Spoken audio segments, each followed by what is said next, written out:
नकली तोते की कहानी। एक बार की बात है, एक घने जंगल में विशाल बरगद का पेड़ था।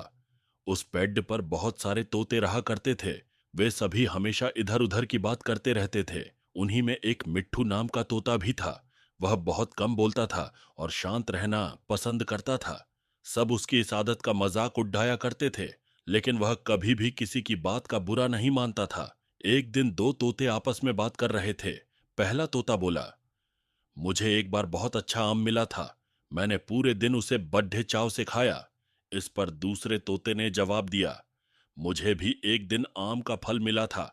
मैंने भी बड्ढे चाव से उसे खाया था। वहीं मिट्ठू तोता चुपचाप बैठा था। तब तोतों के मुखिया ने उसे देखते हुए कहा, अरे हम तोतों का तो काम ही होता है बात करना। तुम क्यों चुप रहते हो? मुखिया ने आगे कहा, तुम तो मुझे असली तोते लगते ही नहीं। तुम नकली तोते हो। इस पर सभी तोते उसे नकली तोता कहकर बुलाने लगे, लेकिन मिट्ठू तोता फिर भी चुप था। यह सब चलता रहा। फिर एक दिन रात में मुखिया की बीवी का हार चोरी हो गया। मुखिया की बीवी रोती हुई आई और उसने पूरी बात बताई।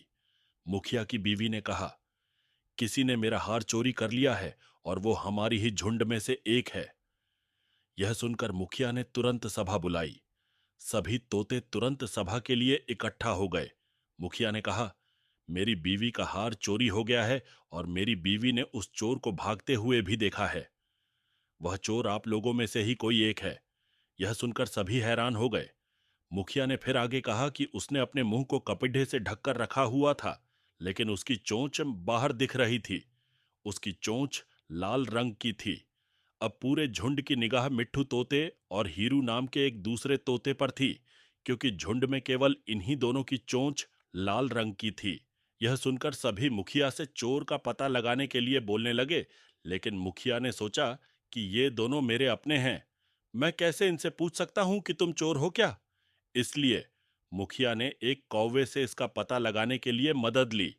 असली चोर का पता लगाने के लिए कौवे को बुलाया गया। कौवे ने लाल चोंच वाले हीरू और मिट्ठू तोते को सामने बुलाया। कौवे ने दोनों तोतों से पूछा कि तुम दोनों चोरी के समय कहाँ थे? इस पर हीरू तोता जोर जोर से बोलने लगा, मैं उस दिन बहुत थक गया था, इसलिए खाना खाकर मैं उस रात जल्दी सोने के लिए चला गया था। वहीं मिट्ठू तोते ने बहुत धीमी आवाज में जवाब दिया। उसने कहा, मैं उस रात सो रहा था। इस बात को सुनकर कौवे ने फिर पूछा, तुम दोनों अपनी बात साबित करने के लिए क्या कर सकते हो? इस पर हीरू तोता फिर बड्डी तेज आवाज में बोला, मैं उस रात सो रहा था। मेरे बारे में सब जानते हैं। ये चोरी मिट्ठू ने ही की होगी, इसलिए वह इतना शांत होकर खद्दा है। मिट्ठू तोता चुपचाप खद्दा हुआ था। सभा में मौजूद सभी तोते चुपचाप यह सब देख रहे थे।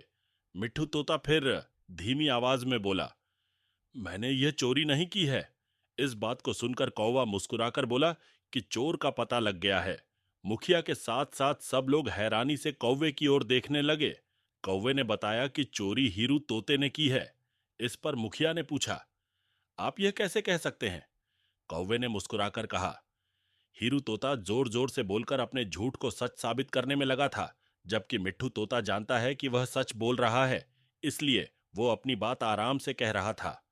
कौवे ने आगे कहा, वैसे भी हीरू तोता बहुत बोलता है, उसकी बात पर भरोसा नहीं किया जा सकता है। इसके बाद हीरू ने अपना जुर्म कबूल कर लिया और सभी से माफी मांगी। यह सुनकर सभी तोते हीरू तोते को कड्ढी सजा देने की बात कहने लगे, लेकिन मिट्ठू तोते ने कहा, मुखिया जी, हीरू तोते ने अपनी गलती मान ली है। उसने सबके सामने माफी भी मांग ली है। उससे पहली बार यह गलती हुई है, इसलिए उसे माफ किया जा सकता है। ये बात सुनने के बाद मुखिया ने हीरू तोते को माफ कर दिया। कहानी से सीख, कभी कभी ज्यादा बोलकर हम अपनी अहमियत खो देते हैं, इसलिए जरूरत के समय ही बोलना चाहिए।